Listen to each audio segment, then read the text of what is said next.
Hey guys, it's Cassidy from 105.1 The X, hanging out with Brendan Benson and Jack White from the Raconteurs. Thanks guys for hanging out with me. Of course. Thanks. Welcome back to Kansas City. Thank you very much. So how does it feel? First of all, I have to say as a fan, thank you for giving us the long-awaited album that we've been waiting on. I think a lot of us thought maybe it wouldn't be coming. So what is the impetus that said we're doing this, we're getting back together? And was this the plan all along? Like, we're going to write an album and go on tour? We didn't know what we were going to do. We just, I think we got distracted for a while, maybe too long. And sort of realized, I think it's time we might get together again. I had this song on this last record called Shine the Light on Me, and I played it for Brendan. It sounds like a Raconteurs song, doesn't it? It doesn't really fit on what I'm doing on this record. And he thought so. So we kind of think that might have been what kickstarted it. So then you got back together, and it's been a minute. Was there any weird idiosyncrasies you had to kind of relearn with each other, or was it just like riding a bike? Like, we're back into it. Brendan just and I like joined a nudist colony, so we had to you get him to wear clothes when she's trying to wear clothes again. Yeah. Just around us. When he goes home, we can do Well, whatever I he think wants. those are some great pants. Thanks. All right. I pick these up. If I have, if you have to wear clothes, They might as well be might as striped well be pants. Yeah. How does it feel for you though? I mean, you guys have been kind of rolling solo for the last, 9-10 years. It feels great. It feels it's fun. I mean, it's this was always my kind of dream, is to be in a band and stuff. So I love playing the Raconteurs. And yeah, no, it was like riding a bike, really. I mean, I was a little bit worried too, like, God, maybe what if we don't have it? What if it doesn't sound good? What if we don't get along? I mean, but no, it was really easy. We didn't get along. And we still don't get along, so Yeah. Well, if you did it before and you don't now, then that's good, right? It's the same as it always was. Exactly. So a lot has changed probably in your personal lives in that time.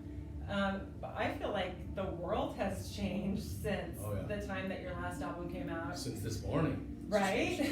So as creatives and people who are, I think of art as commentary on what's going on in the world, is it impossible to avoid commenting on the state of the world, or is rock and roll an escape from that? And what were you guys trying to do with some of the music on this album? I think we in this band, and I know that I always do, you try to aim for, you may not get it, but you try to aim for timelessness when you do things.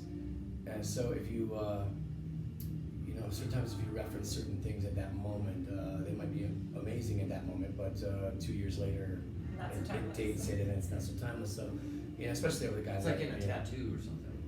I have a ton of them, so you're speaking my language. Yeah. Okay. Well, you have to think ahead, like what will I? Is this gonna withstand the test of time? Yeah. Is this gonna be something interesting in 15 years when it's, Well, it's obviously interesting now. I mean, the album, people love it, and I think I feel like there's a little bit of a hit on some political stuff, but you guys mostly are it seems like you're just having fun. Does it feel the way that you want it to feel? Yeah, very much. We had too many songs, and we were very lucky. A lot came out of us, and that was a great sign that something good was happening.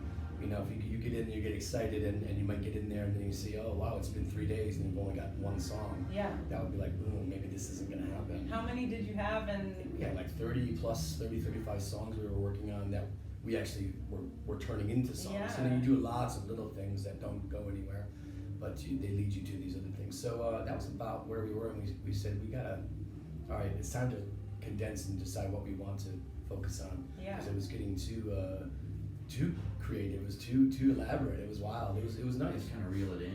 Mm-hmm. That's a good feeling to have. I think what I notice as a music fan is a lot of artists these days, if you look at the list of people that work on a song, it's like, not hundreds, but just so many people producing music. Yeah. And with you guys, it's like, just the two of you. Is that a conscious decision, or is that just the way that you work best, you prefer to work? I mean, it just, to me, is such a stark difference from what I see when I look at what a lot of other people are doing these days. They have it's a different game plan. Like I think I remember when I was younger, when that Titanic movie came out, and it was the first movie that spent $200 million making a movie or something like that. So I don't know what the numbers were, but I remember thinking at that time, I was 18 or something, and I can't remember the year, but I remember thinking that was that's kind of cheating, isn't it? I mean, Right? it'd be more impressive if you could do it for $1,000 and build a Titanic out of toothpicks or something. But so I guess maybe there's a little bit of that where if you're in the pop world, they have one goal, which is we want just to be a massive hit and appeal to this demographic, all that, which is all fine and good. I mean, pop music has always generated interesting things over the years, even under that process. But For sure. But yeah, now it is sort of like that. Like there's like 15 people writing a song and producing a song. Yeah. For us, it's never been that way. Everything to do with anybody to do with my projects or Third Man Records is DIY is usually where we're headed, which is figuring out writing yourself, creating yourself, and figuring out a way to make a bigger version of that for everybody else to check out. Okay, now I'm gonna get a It's a little. long answer, sorry. I love that answer. I want to get a little less serious though. So I'm a mom. I'm a new mom, and Congratulations. thank you. I know you guys are both dads, and like I want my kid to like good music. I think that's like super important as someone who I want him to listen to the stuff that I like. But I know that's also not totally realistic because sometimes we're listening to like the Wheels on the Bus or whatever. Right. But is there anything that your kids have loved that maybe you guys have been turned on to something that maybe wasn't on your radar? Yeah, I kind of do like a lot of music that Declan likes, that my son likes. Yeah. He's got good taste. You know, he likes, of course, really ultra pop stuff. You know, but I wouldn't otherwise be exposed to that stuff. Yeah. And sometimes I'm like, dang, this is pretty It's good. not bad, man. This is like, you know, this is a really good song if you break it Yeah. down. If you tear away all the production, all the bells and whistles and stuff. Like a catchy song is still a catchy song regardless. Yeah, right. Is there anything you can think of like Well, like that, recently? you know, gosh, I hate to even say it, but Say it, there- we won't judge. well, and I also have to remember it, but I You're think, still a cool dad, you know. oh, gotta high hopes. Yes, Gotta Get Brendan His Hand to the Urie, Disco. yeah. It's a pop song. It's a pop catchy. song. Yeah. Or you know, 21 Pilots. He kind of Yes. got me into them. I think they're cool as shit. Is I that mean, 21 Pilots, I like don't mean this disrespectfully, but I think of them, they're a two-person act. Like, do you feel like you see any similarities with kind of your early days and kind of what? I like 21 Pilots a lot. Yeah. When I first saw them on Saturday Night Live because I had heard the music. I didn't know what kind of band it was. I did just heard it on the radio, and I saw on Saturday Night Live they were a two-piece. I thought, oh, that's great.